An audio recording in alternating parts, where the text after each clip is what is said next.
Olá pessoal, esta é a nossa terceira aula da disciplina Iniciação Científica. Bem-vindos!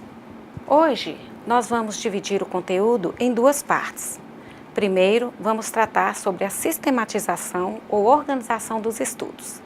E na segunda parte, veremos sobre o processo de pesquisa. Na próxima aula, trabalharemos com a execução e a redação do relato da pesquisa. A sistematização ou organização dos estudos é muito importante devido ao volume de informações e referenciais teóricos que vão sendo acessados durante o desenvolvimento da pesquisa. Caso não haja uma organização desse acervo, o pesquisador poderá se perder em uma infinidade de leituras e estudos e ter de constantemente refazer buscas. As estratégias de organização dos estudos permitem selecionar material e textos e organizá-los para que possam ser retomados de forma rápida e mais facilmente, sempre que necessário. São algumas dessas estratégias que veremos na primeira parte da aula de hoje. Quanto ao processo de pesquisa, nós já vimos na aula passada que o desenvolvimento de uma pesquisa contempla 3 momentos, que são o planejamento, a execução e o relato para a comunidade científica ou para a sociedade. Então, na segunda parte da aula de hoje, nós vamos detalhar as ações que fazem parte do planejamento. Nesta fase, é feita a elaboração do projeto de pesquisa. Bom, ao final desta aula, esperamos que você tenha ampliado seus conhecimentos e esteja mais preparado para iniciar a elaboração do seu projeto de pesquisa, que é a atividade de aprendizagem dessa disciplina. Então, vamos ver sobre a organização de estudos. Podemos considerar que estudar é acessar informações e decodificá-las, delas nos utilizando na construção de um conhecimento próprio, que passa a fazer parte do nosso sistema cognitivo. Nós recebemos e decodificamos informações a todos os momentos no nosso dia a dia, na maioria das ocasiões, e isso ocorre de forma natural.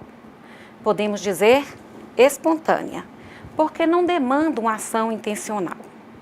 No entanto, o ato de estudar um determinado assunto não é espontâneo, já que demanda uma ação intencional, um esforço para o qual temos de mobilizar a nossa vontade e o nosso foco de atenção. Por exemplo, o ato de ler faz parte de muitos momentos do nosso dia a dia.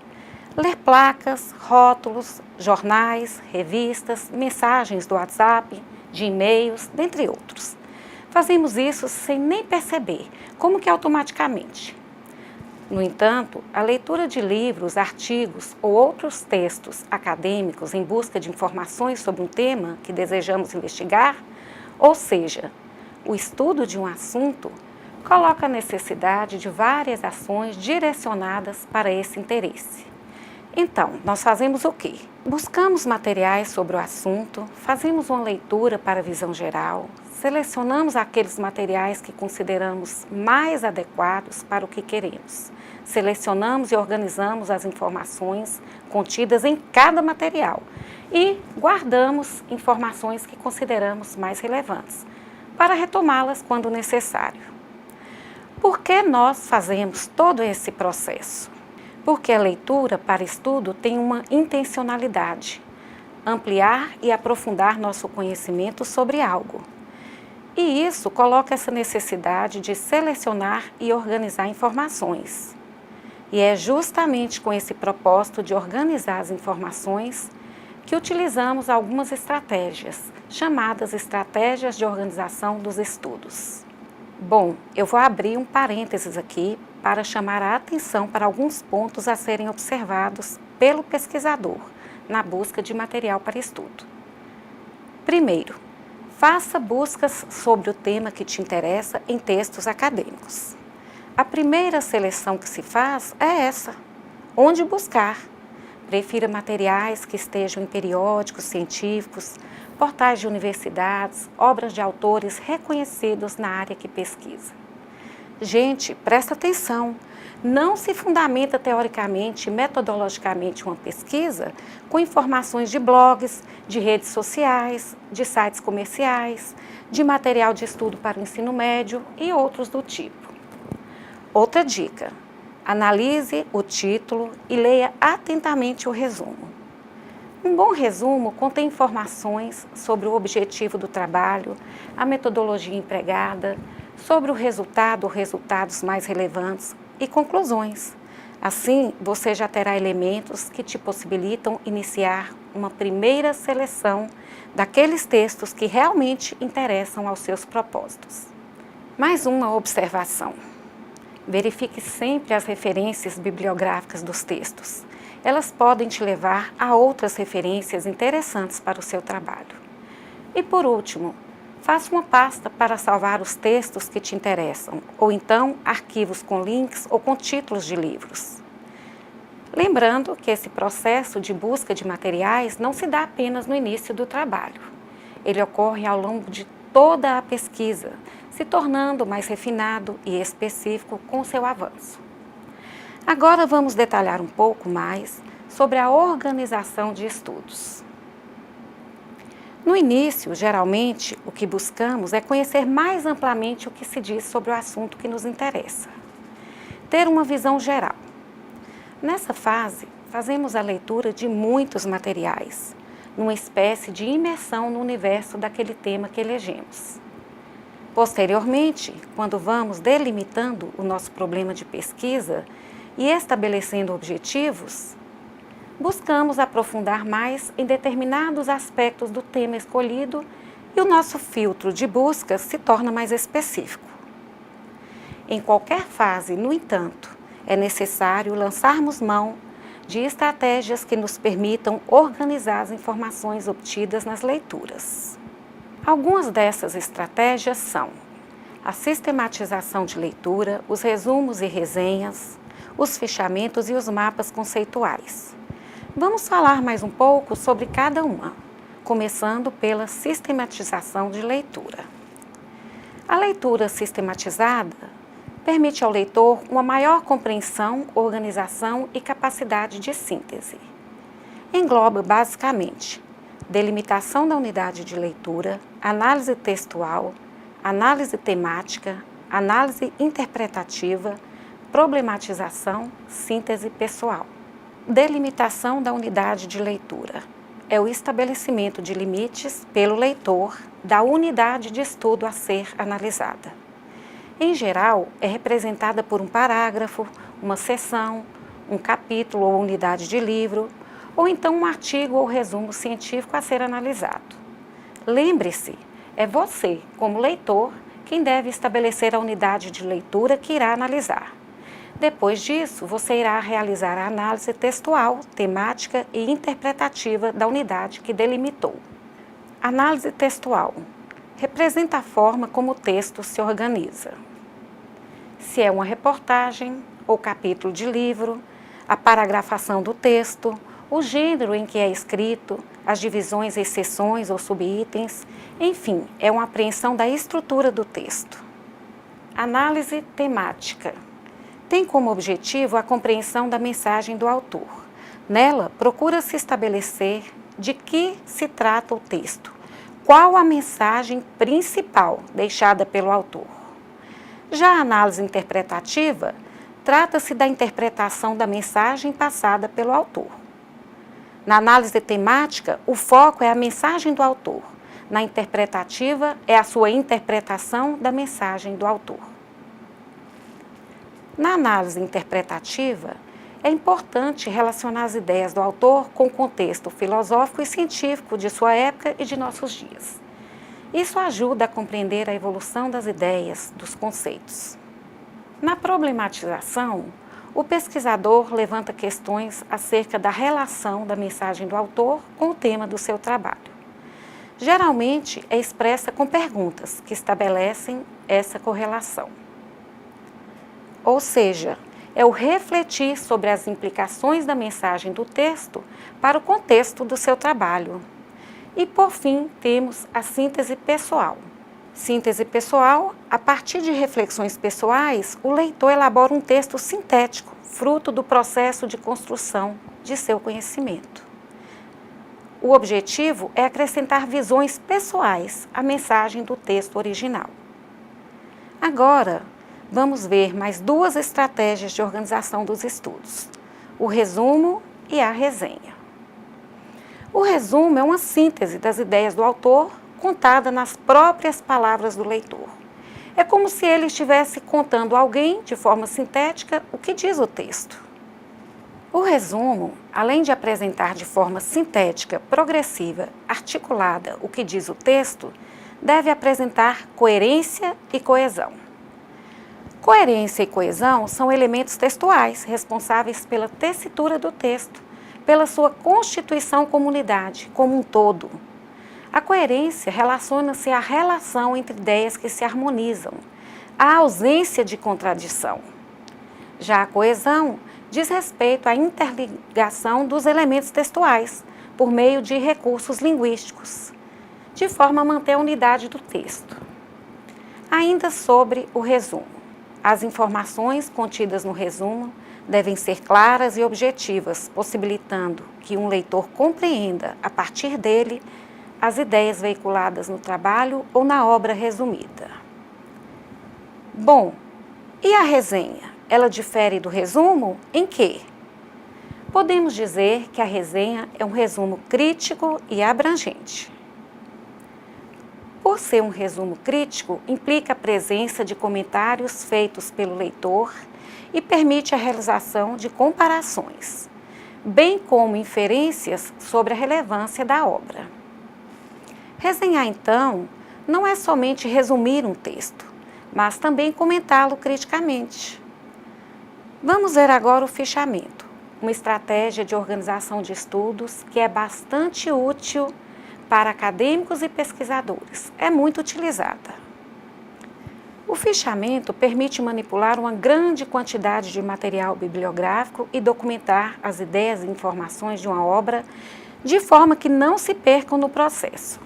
Existem basicamente 3 tipos de fichamento: citação, resumo e comentário. Tipo citação. Apresenta a transcrição de trechos do texto. Pessoal, a transcrição é uma cópia palavra por palavra. Não se muda nada do que o autor escreveu. O fichamento, tipo resumo, traz uma síntese das principais ideias do autor. A síntese é feita com as palavras do leitor, mas sem comentários pessoais. Já o fichamento do tipo comentário, trata-se de uma síntese das principais ideias do autor com comentários do leitor. Independentemente do tipo, uma estrutura típica para o fichamento é a seguinte: cabeçalho ou título, referência bibliográfica, corpo do fichamento. Cabeçalho ou título contém o nome do texto que será fichado. Referência bibliográfica contém a fonte do texto que será fichado, sempre de acordo com as normas da ABNT, a Associação Brasileira de Normas Técnicas. E corpo do fichamento, que, dependendo do tipo, terá o resumo e ou as citações. As citações são trechos transcritos da obra, sempre entre aspas e com indicação da respectiva página. Veja um exemplo de fichamento. Nós temos o título ou tema, discussões sociocientíficas em sala de aula. Na segunda linha, nós temos a referência bibliográfica, o nome do autor, o título do trabalho, de acordo aí com as normas da ABNT.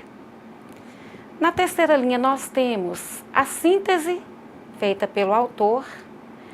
E na quarta linha, nós temos trechos, citações. Vocês vão reparar que estão entre aspas e com a paginação. Essa é uma estrutura básica. Caso o leitor queira, poderá acrescentar uma seção com algum comentário ou lembrete sobre a obra. A última estratégia de organização de estudos que veremos aqui são os mapas conceituais. Os primeiros mapas conceituais foram propostos por Novak e colaboradores na década de 1970. O mapa conceitual constitui-se de uma série de palavras-chave, os nós, sobre um determinado assunto ou texto, destacadas em retângulos ou figuras de outros formatos. Essas palavras-chave são unidas umas às outras por meio de setas que contêm pequenas frases ou conectivos. Um mapa conceitual representa, na realidade, um fluxograma de ideias. Para elaborar um mapa conceitual, alguns passos básicos devem ser observados. Identificar os conceitos mais importantes para a estruturação do tema estudado. Serão os nós. Organizar os conceitos em ordem, do princípio mais geral para o mais específico. Estabelecer interconexões entre conceitos por meio das setas. Evitar deixar conceitos isolados. A complexidade dos mapas conceituais varia. Nós temos desde os mais simples, com poucos conceitos, até aqueles bastante complexos, que relacionam muitos conceitos. Vamos ver um exemplo de mapa conceitual. Nas figuras estão os conceitos-chave, que são os nós. Podemos observar que o autor destaca com cor mais forte o conceito relativo ao tema, que é computador. Ele apresenta uma definição para esse conceito, usa o conectivo "é" na seta. E apresenta dois grupos de componentes, aqueles do barramento e os de barramento interno. Ele relaciona esses componentes às funções do equipamento. Até uma pessoa que não é da área consegue compreender algo sobre este assunto ao olhar esse mapa. Imagina quem é da área. Poderá estabelecer, a partir do mapa, relações mais amplas e aprofundadas.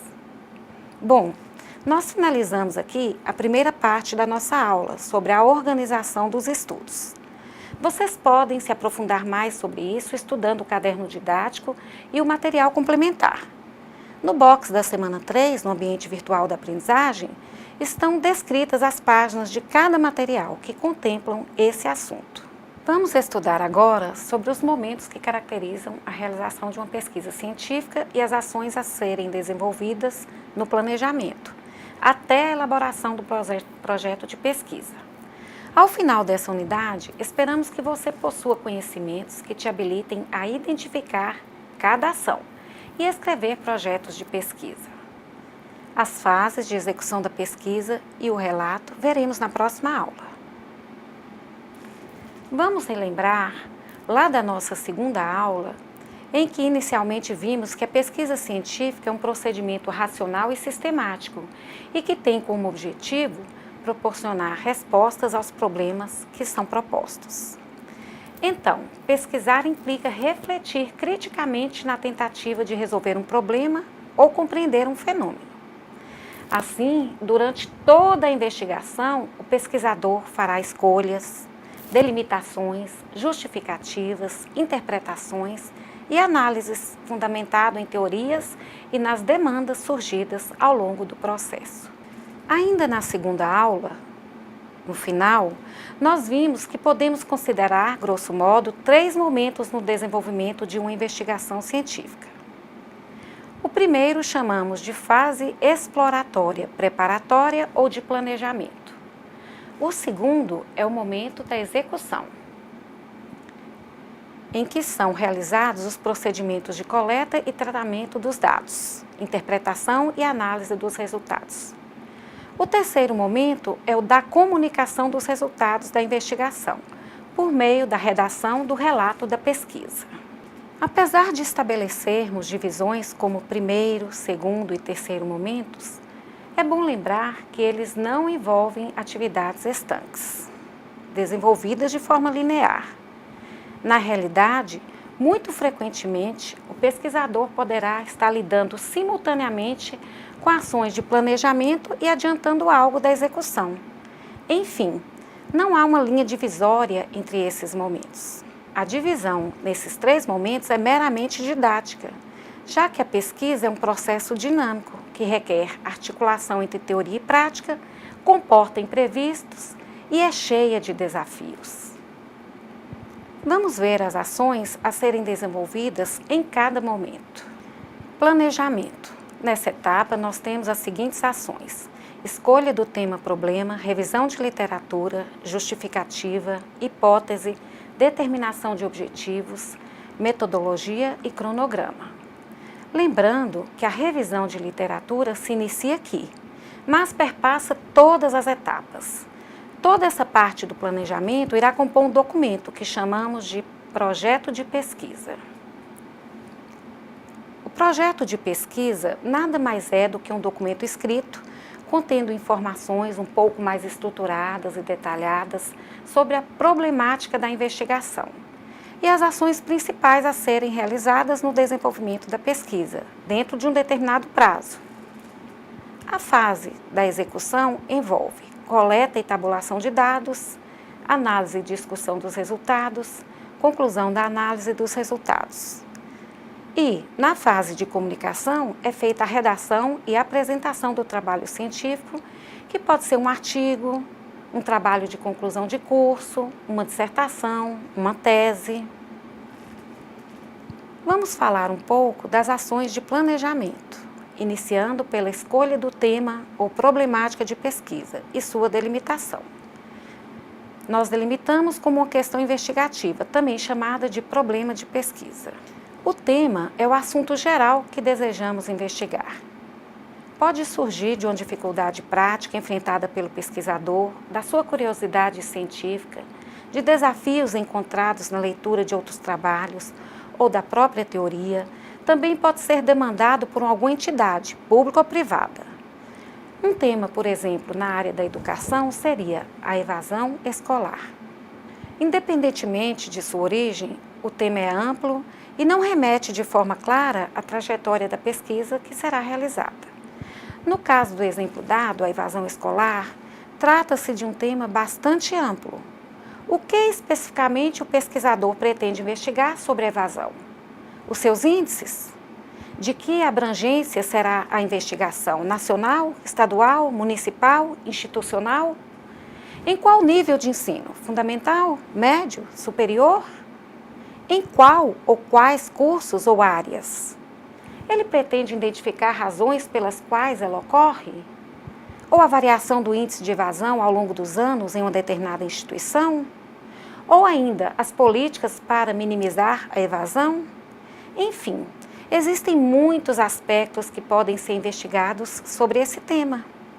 Como é impossível investigar tudo de uma vez, delimita-se, conforme o foco de interesse do pesquisador, e o que é viável de ser investigado no tempo estabelecido para a pesquisa. Vamos entender uma coisa. Nada impede que o pesquisador realize várias pesquisas sobre um tema. Por exemplo, investiga os índices em uma instituição, desenvolve outra pesquisa buscando as razões, outra identificando medidas tomadas pela instituição para minimizar a evasão. Depois pode investigar outras instituições em uma mesma localidade e assim por diante, desenvolvendo uma linha de pesquisa voltada para esse tema. Inclusive, em uma mesma linha pode desenvolver investigações de diferentes níveis de complexidade e abrangência. No caso, por exemplo, de um estudo para a elaboração do trabalho de conclusão de curso, o TCC, o tempo é bem menor do que o de elaboração de uma tese de doutorado. Não há como duas pesquisas sobre o mesmo tema, conduzida nesses dois contextos, terem a mesma delimitação, abrangência e complexidade. Nas universidades, por exemplo, os orientadores desenvolvem pesquisas menos complexas, mas não menos rigorosas, com alunos de graduação. Essas pesquisas resultam nos trabalhos de conclusão de curso. Com mestrandos e doutorandos, eles desenvolvem trabalhos mais complexos, que culminam, respectivamente, em dissertações e teses. Então, voltando à delimitação, ela tem por objetivo chegar ao problema de pesquisa, ou questão norteadora da investigação, que é o questionamento, a pergunta a ser respondida por meio da pesquisa. Vamos entender que o problema é uma pergunta explicitada de forma clara, compreensível e operacional. O melhor modo de responder essa pergunta é uma pesquisa científica. Assim, perguntas retóricas, especulativas ou valorativas não correspondem a questões investigativas que possam ser respondidas por um processo de pesquisa científica. Bom, nesse momento de escolha do tema e seu delineamento, o pesquisador irá buscar informações sobre ele, por meio de revisão de literatura. Buscará fontes diversas, fará anotações sobre suas ideias para o trabalho e utilizará de estratégias de organização dos estudos, como aquelas que vimos na primeira parte desta aula, de modo a resgatar posteriormente o que pensou e ter as referências completas das fontes. É importante buscar autores reconhecidos na área e também se inteirar das principais teorias, métodos, técnicas e tecnologias através dos quais o tema é tratado. Pessoal, vou alertar novamente quanto ao cuidado com as referências de leitura, pois nem tudo é confiável. Cuidado especialmente com materiais acessados via internet, onde encontramos material de boa qualidade e outros não aceitáveis academicamente. Tem que filtrar. Como já disse, os sites de universidades e de publicações científicas, bem como teses de doutorado e dissertações de mestrado, são mais confiáveis para as leituras requeridas em trabalhos científicos. Vamos também relembrar que a revisão de literatura permeia toda a pesquisa, do início ao fim. E outra consideração importante a ser feita é que, conforme diretrizes próprias da ética na pesquisa científica, sempre que as ideias de um autor forem direta ou indiretamente usadas, deve-se apresentá-las sem modificações do entendimento original proposto e com as devidas referências, conforme as normas da ABNT. O plágio é inadmissível na comunidade acadêmica. Então, vamos ficar atentos. Temos que ser cuidadosos nas citações ou quando formos parafrasear um autor indicando a autoria das palavras ou das ideias por elas expressas, e a fonte de onde vieram, para caso algum leitor deseje ir diretamente a essa fonte, ele tenha como localizá-la. Indicar a fonte é como indicar o endereço da informação. Vimos até aqui sobre a escolha do tema e delimitação do problema de pesquisa. Essa fase é inicialmente confusa e surgem muitas dúvidas. Com as leituras, anotações, reflexões, as ideias vão fluindo melhor e você vai se direcionando de forma mais segura e objetiva. Além do tema e do problema de pesquisa, temos mais um item, que é o título do trabalho. O título, acompanhado ou não por subtítulo, difere do tema.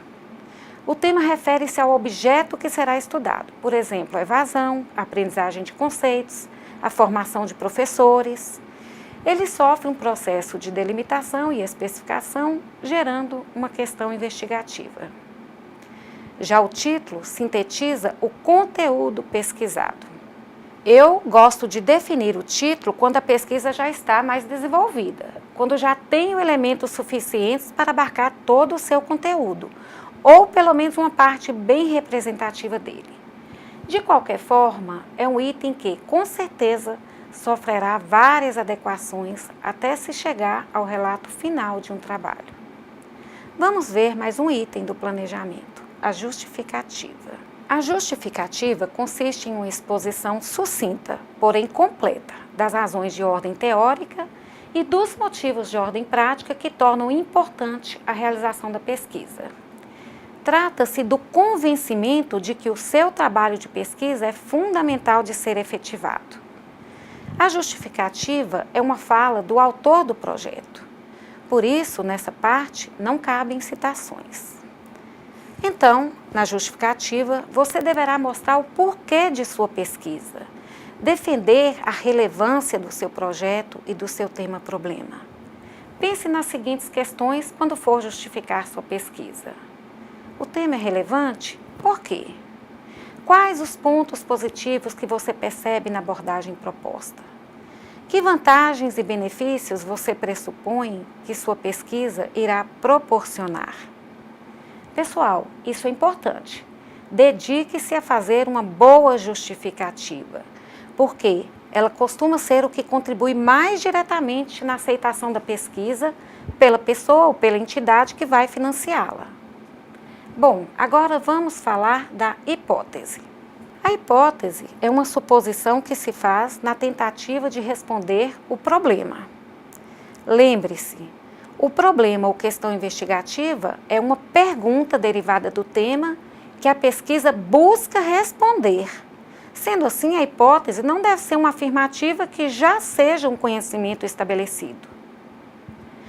Podemos ter, para um mesmo problema, várias hipóteses, isto é, soluções possíveis para a sua resolução. Além disso, à medida que verificarmos que uma hipótese não ajuda na solução do problema, poderemos descartá-la e criar outra, agora com mais informações do que antes. Quando se tratar de estudos quantitativos, o pesquisador deve formular hipóteses a serem comprovadas via testes estatísticos. Nos estudos qualitativos, a explicitação da hipótese, segundo a compreensão de alguns autores, não é obrigatória, mas pode auxiliar no estabelecimento dos objetivos. E já que falamos de objetivos, vamos ver o que são. Os objetivos são enunciados que informarão o que esperamos com o desenvolvimento da investigação. Quais os resultados que pretendemos alcançar? Qual a contribuição que a pesquisa irá efetivamente proporcionar? Em uma pesquisa, definimos um objetivo geral e objetivos específicos, e é muito importante que eles sejam claramente estabelecidos, porque irão nortear o processamento das fases posteriores da pesquisa. O objetivo geral determina aquilo que se pretende com a realização da pesquisa. Não é o que você pretende realizar, e sim o que você espera desse seu realizar. Qual será o fruto de sua pesquisa? Ele se caracteriza por apresentar enunciado mais amplo e remete à conclusão do trabalho da pesquisa. Como assim remete à conclusão? Porque quando vamos escrever a conclusão ou considerações finais de uma pesquisa, normalmente retomamos o objetivo geral e fazemos as nossas inferências relacionando a ele os resultados obtidos. Os objetivos específicos são um desdobramento e detalhamento do objetivo geral. Assim, são mais simples e concretos, são alcançáveis em menor tempo e explicitam desempenhos observáveis. Eles permitem alcançar o objetivo geral. A formulação dos objetivos fica mais precisa ao utilizarmos um verbo no infinitivo, que descreva a ação. Alguns exemplos aplicáveis a objetivos são apresentados no caderno didático e também no material complementar disponibilizado no ambiente virtual. São esses que vou mostrar aqui. Vejam que nós temos 6 objetivos com verbos que podem ser utilizados. Esses objetivos correspondem aos estágios cognitivos da atividade intelectual, que são o do conhecimento, o da compreensão, o da aplicação, o da análise, o da síntese, o da avaliação. Bom, para encerrar essa parte do planejamento, vamos falar um pouco sobre metodologia. Metodologia refere-se a como será executada a pesquisa. Qual o delineamento metodológico será adotado? O delineamento metodológico é a caracterização da pesquisa, o tipo, se é quantitativa, qualitativa, estudo de caso, bibliográfica e outras classificações que já vimos nesta disciplina.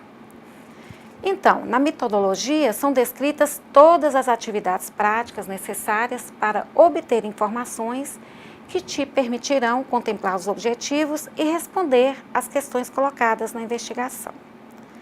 Os procedimentos técnicos e operacionais devem ser descritos de modo que possam ser repetidos ou adequados por outro pesquisador, a partir dessa descrição. Vamos destacar alguns pontos importantes. Descreva a amostra que você utilizará. Também os critérios escolhidos para defini-la e a porcentagem da mesma em relação à população pesquisada. Dê uma olhada no caderno didático da disciplina sobre os tipos de amostras. Isso vai ajudar na descrição. Informe sobre como será realizada a coleta dos dados e quais os instrumentos utilizados, se questionários, entrevistas, observação ou outros. Descreva como os dados serão tratados. As informações coletadas por meio dos instrumentos são dados brutos, que precisam ser preparados e organizados para serem analisados e interpretados. Você deverá escrever como será o tratamento dos dados. Descreva como será feita a análise. A forma como a análise será conduzida depende do paradigma de pesquisa, se ela será quantitativa ou qualitativa. Na abordagem quantitativa, a análise é do tipo estatística, com dados de caráter numérico. Utiliza-se a codificação dos dados. Faça a sua tabulação, que é a criação de tabelas ou gráficos. Aplicam-se fórmulas estatísticas para a interpretação dos dados. Na abordagem qualitativa, os dados são de caráter literal. Utilizam-se procedimentos para interpretar conteúdos textuais. Por ser uma interpretação, logo algo pessoal, não tem como ser neutra. Por isso, o mesmo conteúdo admite múltiplas interpretações. É importante lembrar que o conteúdo a ser interpretado se insere em um contexto, que deve também ser descrito detalhadamente para auxiliar na interpretação e na própria análise. Após descrevermos a metodologia, estabelecemos um cronograma, que é a adequação das etapas do projeto ao tempo que teremos para desenvolvê-lo. Assim, você irá estimar o tempo necessário para cada fase. Lembre-se de que são possíveis adaptações posteriores, que muito provavelmente acontecerão, respeitando-se, é claro, o período total estabelecido. Já finalizando, eu quero falar um pouco sobre a atividade de aprendizagem que está na sala da nossa disciplina no ambiente virtual, no box da semana 1. A proposta é que vocês elaborem um pré-projeto de pesquisa. Não é um projeto exatamente, porque alguns itens que vimos na aula de hoje não estão sendo exigidos, como a revisão de literatura, a hipótese, a descrição do tratamento dos dados, o cronograma. Mas irá contemplar pontos importantes, podendo ser, inclusive, o início da construção do seu projeto para o TCC. Nas orientações sobre a atividade, na seção Critérios, estão os itens que deverão ser contemplados e o valor que será atribuído a cada um. Leiam com atenção e mãos à obra. E na próxima aula, veremos sobre a fase de execução do projeto de pesquisa, na qual é feita a coleta e tratamento dos dados, sua análise, interpretação e discussão, com vistas à redação final do relatório de pesquisa. Também falaremos sobre essa redação. Então, chegamos ao final da aula de hoje. Obrigada pela sua atenção, bons estudos e até a próxima.